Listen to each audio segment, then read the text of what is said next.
नमस्कार साथियों, स्वागत है आप सभी प्यारे मित्रों का प्रबोध क्लासेज के यूट्यूब चैनल में। साथियों, जैसा कि आप लोग थंबनेल देख के आए होंगे कि आपके ग्रेड फर्स्ट के अंदर जो एक यूनिट लगी हुई है, एक टॉपिक है आपके सामने, जिसमें आपके परिपत्र है, निविदा है, ज्ञापन है, अर्थशास्त्र के पत्र है। इन सब टॉपिक के बारे में हम चर्चा करने वाले हैं और आपको पता है कि इन सब टॉपिकों में से आपके 5 प्रश्न हर बार एग्जाम में जो है यहाँ से पूछे जाते हैं। कितने प्रश्न? 5 प्रश्न, और हर एक आपका जो यह है टॉपिक, इसमें से आपके एक प्रश्न आता है। जैसे परिपत्र में से एक प्रश्न है, अर्थशास्त्र के पत्र में से आपके एक प्रश्न है, ज्ञापन से एक प्रश्न है, तो आपके 5 प्रश्न या फिर 6 प्रश्न यहाँ से जरूर आते हैं। ठीक है, और अब की बार तो आपके यहाँ हो सकता है 6 से 7 हो जाए, क्योंकि आपके साइकोलॉजी के जो प्रश्न है 20 प्रश्न हटा दिए गए हैं, तो हो सकता है 1-2 प्रश्न का लेवल यहाँ भी बढ़ सकता है। ठीक है साथियों, जैसा कि आपने पिछले पेपर देखे होंगे, उसी के अनुसार अगर मैं बात करती हूँ तो आपको जो है पिछले पेपर उठा के देखना एक बार। आपको जो है प्रश्न आपको इन्हीं नोट्सों में से मिलेगा, क्योंकि मैंने जो है ये नोट्स एक एक प्रश्न को एक एक लाइन को इतने अच्छे से लिखा है, क्योंकि मुझे पता है कि कहाँ इंपॉर्टेंट चीज़ है और कहाँ नहीं है। ठीक है, अच्छे से आपको ज़्यादा उस चीज़ में समझने लायक कोई चीज़ नहीं है, बस आपको इतना पता होना चाहिए कि ये जो पत्र है किसको लिखे जाते हैं, किसको भेजे जाते हैं, किसके द्वारा लिखे जाते हैं, और किस जो है किस अधीनस्थ अधिकारी को भेजे जा सकते हैं। ठीक है, आपको इस बारे में अच्छे से ध्यान रखना है। आपको अगर ज्यादा कुछ नहीं होता, आप इनको रट्टा मार लेना। ठीक है, अब हम शुरुआत करते हैं। आज अपना एक टॉपिक है पहला, परिपत्र। ठीक है,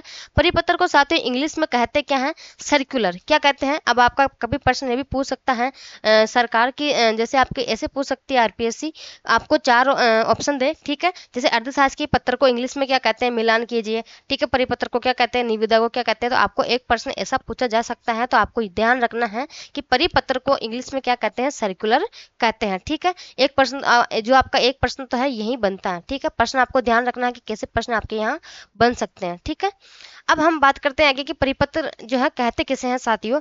सबसे पहले मैं यहाँ बात करती हूँ कि जब किसी कार्यालय में किसी सामान्य कार्यालय पत्र को, जब कोई कार्यालय है उसमें किसी सामान्य कार्यालय पत्र को, ज्ञापन को अथवा आदेश को एक साथ अनेक परिस्थितियों यानी पाने वाले को भेजा जाता है, उसे क्या कहते हैं, परिपत्र कहते हैं। अब यहाँ मैं आपके सामने बात करती हूँ, जैसे आपके सामने कोई कार्यालय जो कार्य ऑफिस है, ठीक है, उस ऑफिस के द्वारा जैसे किसी अन्य ऑफिस के जो ऑफिस है उसके अंदर किसी जो पत्र है उसको भेजा जाना होता है। ठीक है, तो उसमें जैसे एक साथ एक आदमी को जो एक है वहां पे उसको नहीं भेजा जाकर, एक अधीनस्थ अधिकारी को नहीं भेजा जाकर, आपको जो है अनेक जो है ऑफिस में भेजा जाना होता है। ठीक है, तो उसके लिए आप जो है परिपत्र का जो है प्रयोग किया जाता है, क्योंकि वहां एक साथ अनेक परिस्थितियों को भेजा जाता है। ठीक है, तो उसे क्या कहते हैं, हम परिपत्र कहते हैं।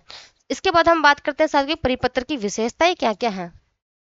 आप यहाँ एक बार समझ के चलिए कि परिपत्र की विशेषताएं क्या क्या है। ठीक है, सबसे पहले परिपत्र कौन किसे भेजता है, हम इसके बारे में जानकारी प्राप्त करेंगे। साथ ही आपके जो ऊपर वाली लाइन थी, बिल्कुल ये एग्जाम में पहली बार पूछी गई थी, मतलब फर्स्ट ग्रेड में जो है पहले पूछी गई थी। ग्रेड फर्स्ट के अंदर की बात कर रही हूँ मैं, जीआरए ग्रेड फर्स्ट की बात कर रही हूँ मैं। ठीक है, पहले पूछी गई थी, तो आपको ध्यान रखना है, फिर से महत्वपूर्ण आपके लिए। ठीक है, परिपत्र की विशेषता।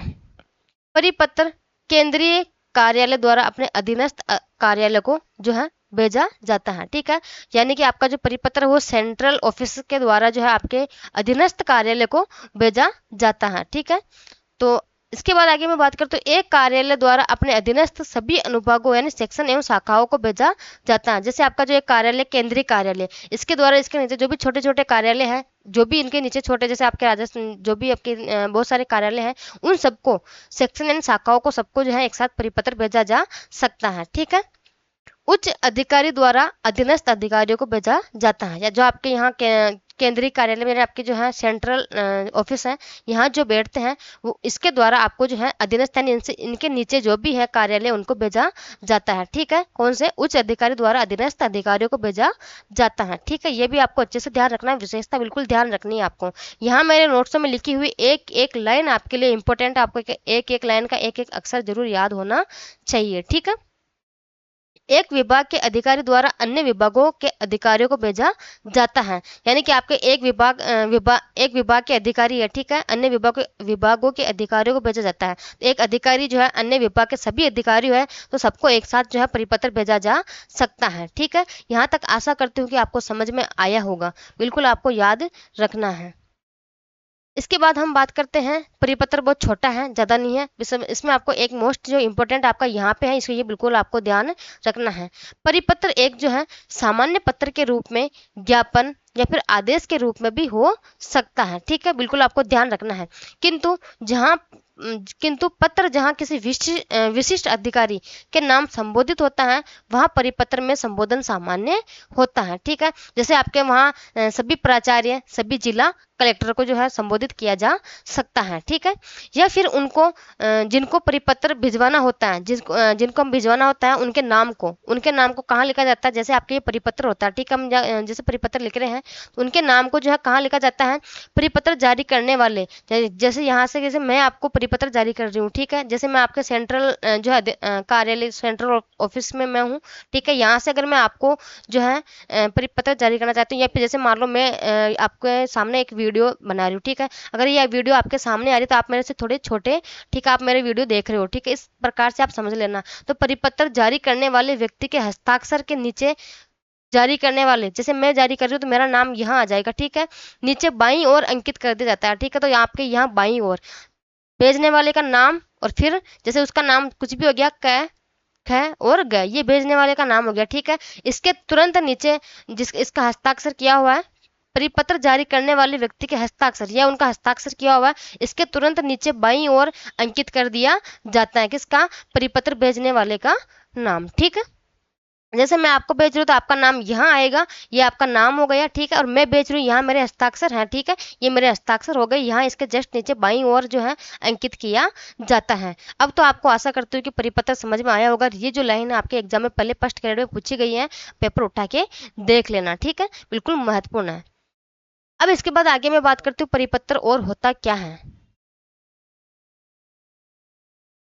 परिपत्र की प्रतिलिपियां जिन जिनको प्रेषित की जानी है उनका उल्लेख अवश्य होना चाहिए। बिल्कुल, जिनको हम परिपत्र की जो लिपियां हैं, उनको जो प्रतिलिपियां भेजते हैं, उनको जो है उनका उल्लेख जरूर अवश्य होना, यानी कि उनकी जो है जानकारी बिल्कुल अवश्य होनी चाहिए, ठीक है।